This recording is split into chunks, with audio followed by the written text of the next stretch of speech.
It was a cold March night in New York City, 1964.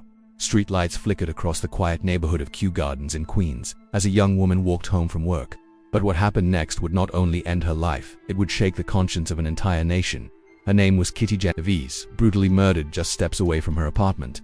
The shocking reports claimed that dozens of her neighbors heard her desperate screams, yet did nothing. Was this the night New York proved itself heartless? Or is the story we've all heard far more complicated than the myth? Before we dive into that fateful night, we need to know who Kitty was. Born Catherine Susan Genovese in 1935, she grew up in Brooklyn, New York, the eldest of 5 children in a close-knit Italian-American family. Friends described her as vibrant, funny, and independent. By her late 20s, Kitty was living on her own in Kew Gardens, working as a bar manager at EV's 11th Hour sports bar. She was ambitious, hardworking, and known for her easy smile. At just 28 years old, Kitty had dreams of opening her own Italian restaurant someday. She was also deeply loved in her personal life. At the time of her death, she lived with her partner, Mary Ann. Their relationship was kept private in a society still hostile towards same-sex couples. But those who knew Kitty remembered her as someone full of love and courage. So, when her life was cut short in such a brutal way, the tragedy struck a deep chord. But it wasn't just the murder, it was the way the story was told afterward that turned Kitty Genovese into a symbol. It was just after 3 a.m. when Kitty left work and drove home. Parking her red Fiat about 100 feet from her apartment, she began the short walk back. That's when she was spotted by Winston Mosley, a 29-year-old man prowling the streets. Mosley was a married father of 2, but beneath that facade, he was a predator. Later he confessed that he had left his house that night specifically to hunt for a woman to kill. As Kitty walked toward her building, Mosley followed her. Suddenly he attacked, stabbing her in the back with a hunting knife. Kitty screamed out, "Oh my God, he stabbed me, please help me." Her cries echoed through the neighborhood. Lights flickered on in apartment windows, but Mosley, startled, ran away briefly. Kitty, injured but still alive, staggered toward her apartment entrance. Minutes later, Mosley returned. He tracked her down, now collapsed in the doorway of her building. There, he continued the assault, stabbing her multiple times, and finally raping her as she lay dying. By the time it was over, Kitty Genovese had been stabbed at least 14 times. Her life ended in just 30 minutes. But what made this crime infamous was the claim that nearly 40 of her neighbors watched or listened from their windows and did nothing. 6 days later, the New York Times published a front-page story. The headline read, "37 who saw murder didn't call the police." The article painted a grim picture. Dozens of apathetic New Yorkers had witnessed the brutal killing of a young woman, but chose to remain silent. It was the perfect symbol for what many already believed about big cities: cold, detached, and heartless. The public was horrified. Politicians, clergy, and psychologists pointed to the murder as evidence of moral decay. New York City was shaken to its core. How could a young woman cry out for help again and again, while neighbors simply closed their blinds? The Genovese case quickly became a textbook example of urban apathy. Social psychologists Bibb and John Darley conducted experiments inspired by the story. Their findings gave birth to a term we still use today: the bystander effect. The idea was simple but chilling. The more people who witness an emergency, the less likely any one of them is to step forward and help. Responsibility becomes diffused.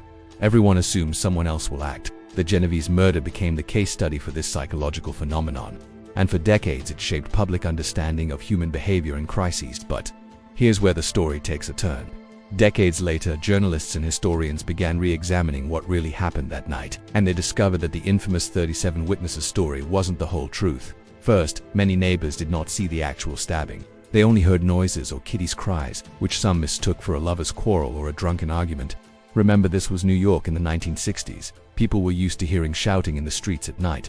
Second, not everyone stayed silent. One neighbor, Sophia Farrar, actually ran down to Kitty's side as she lay dying, holding her until the ambulance arrived. Others did call the police, but back then, dialing the police wasn't as straightforward as today. There was no 911 system yet.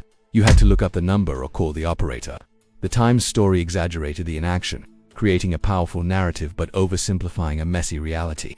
In fact, historians now say that the idea that dozens of people watched and did nothing is largely a myth. So, was New York truly heartless that night, or was it simply a tragic mix of confusion, fear, and outdated emergency systems?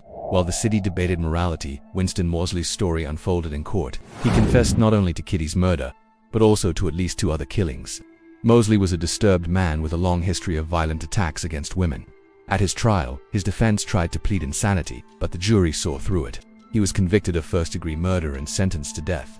That sentence was later reduced to life in prison after an appeal, but Mosley wasn't done. In 1968, he escaped from prison during a hospital visit, holding hostages for hours before being recaptured. Over the decades, he expressed remorse in parole hearings, but his pleas were denied every time. He remained behind bars until his death in 2016, one of the longest-serving inmates in New York's history. Kitty Genovese's murder left behind more than grief, it changed America. The outrage helped spur the creation of the 911 emergency system, making it easier for people to report crimes quickly. Her case also influenced generations of psychologists, criminologists, and students. The bystander effect, though debated, became one of the most famous ideas in social psychology. And in recent years, efforts have been made to reclaim Kitty's legacy from the myth. Documentaries like The Witness, made by her younger brother, Bill Genovese, have given us a fuller picture of Kitty as a person, not just a victim. She wasn't just a symbol of urban apathy.